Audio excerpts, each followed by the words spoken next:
We are here in Puʻu Makaʻala Natural Area Reserve on the island of Hawaii. And this is the very last site of the entire NEON network. There are 81 terrestrial and aquatic sites, and we're the last one. The National Ecological Observatory Network, otherwise known as NEON, is designed to capture and provide data to understand the changes that might be happening in our terrestrial and aquatic ecosystems. Okay, so right now our feet are about 105 feet off the ground. We need to have our tower this high because we need 2 measurement levels above the canopy to be able to say something about the gas coming up out of it. We have a host of quite a few radiation sensors. That includes photoactive radiation sensors, or PAR sensors. We have net radiometers that talk about how much radiation is downwelling as well as upwelling, so it gives you an idea of what's being absorbed. We have absolute radiance radiation sensors that tell you about how much light is actually making it through the clouds in the atmosphere. We also have different kinds of rain samplers that tell you about exactly how much rain is falling as well as what's inside the rain. A whole host of gas systems that measure how much carbon dioxide and water vapor is being transpired from the plants as well as coming down from the atmosphere. One of the things that we sample are mosquitoes.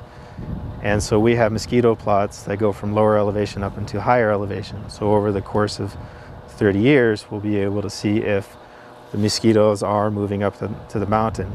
What's kind of terrifying about that is that the mosquitoes bring avian diseases. Well, one of the coolest things about these towers, especially compared to some of the other towers I've worked on, is every single sensor is streaming to the internet. So I can look from my office to see what's going on with the wind sensor or how much rain is falling within a given time. It's through fiber to a hut, and then it gets streamed via cellular modem to the internet. And then after some data QA/QC, it gets put onto the portal where people can download it. Puʻu Makaʻala Natural Area Reserve is one of the most beautiful patches of forest in the entire state. The native species here are unlike any other across the island.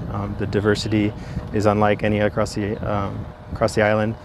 It's home to multiple endangered bird species, endangered plants, and it is one of the last remaining really protected forests. The Hawaiian Islands in particular are subject to a number of threats with invasive species and the changing climate. And the goal of the NEON here in this site is to see if we can track those changes over time and see if there's any linkage with what we're seeing in the atmosphere.